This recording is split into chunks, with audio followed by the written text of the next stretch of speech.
So, it comes to this. I remember thinking on Wednesday, June 7th, 1871. The date sticks in my mind because it was the day of my sister's first funeral, and I knew it wasn't her last, which is why I left. That's the long and short of it. But surely you'd rather hear the long than the short. At the moment of the above thought, I stood wedged between Ma and Grandfather Bolt. Ma seemed a statue in black, except for the movement of her thumb and forefinger over a scrap of blue-green fabric. Grandfather Bolt sighed, adjusting his hands on the hat he held in front of his belly. Seeing the Reverend on the other side of that 6-foot hole reminded me that I was sister of the deceased, a fancy title for someone who stands quietly, holds her tongue, and maintains a mournful attitude. But I could barely stay still. I was not in this situation by choice, and wore a borrowed black dress to boot. The collar clamped to my neck, and the tension of the muslin between my shoulder blades suggested that if I let my arms fall to my sides, the dress would rip somewhere in the proximity of my armpits. So, there I was, sticking a finger down my collar, holding my arms out from my sides, and the meaner part of me thinking about walking out. Surely, enough is enough. But Grandfather Bolt saved me from strangulation. He unbuttoned the top 2 buttons on that collar, and from somewhere deep in my depths came a patience I didn't know I possessed. I stayed.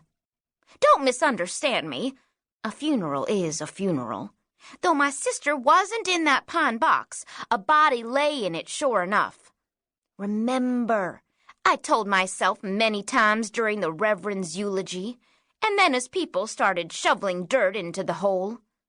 That coffined body down there is dead. That's a D at the beginning and a D at the end. There's no forward or backward from dead, and no breath either. Dead stops a person cold. It does not make that body your sister, but it is sad, sad news. The way I figured it, I'd survive this funeral, and then I was free to go. My sister, Agatha Burkhardt, had run off with pigeoners, 2 men and 1 woman in a forlorn-looking buckboard. Sheriff McCabe went after those pigeon hunters, following them all the way to Dog Hollow. 1 week later, he came back with a body. Ma said I was old enough to face facts, so I went with Ma and Grandfather Bolt out to the McCabe stables to identify. You could smell the body from outside the building. Inside, dust hung in a twist of sunlight. An old mare stamped in a far stall, and a pine box lay on a roughly hewn table. Grandfather Bolt walked straight up to that box and slid the lid off. I do not want to talk about what I saw, but if you're to understand the rest, here's what you need to know. There wasn't a lot of body left. The sheriff said that it had been exposed to animals. There wasn't a face. There wasn't a left or right hand. The body was wrapped in fabric from Agatha's blue-green ball gown. There was a clump of auburn hair. I started to shake. I still have nightmares. That body was in an advanced state of decomposition. But I am glad I looked. I know what I saw.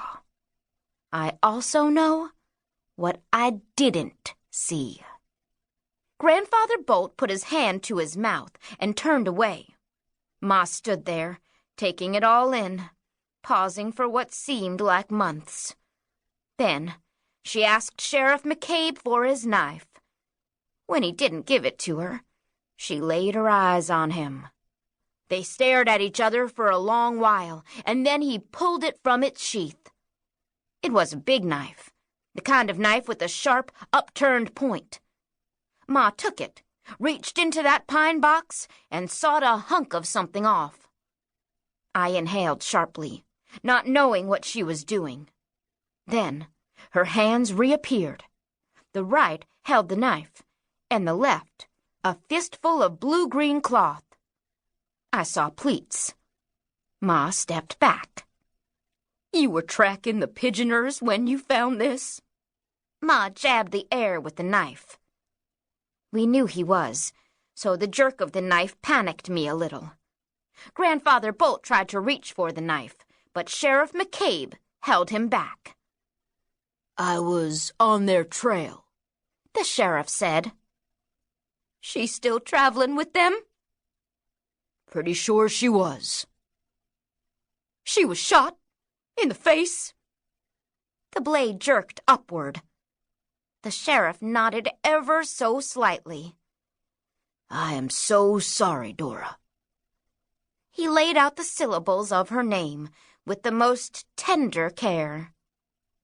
Sometimes I forget how long they've known each other. Ma's chest rose in a long breath. Then she opened up her left hand and nodded at the fabric as it unrolled. "These are my stitches," she said. The knife dropped from her hand, planting itself in the earthen floor. "It's Agatha. We'll bury her tomorrow."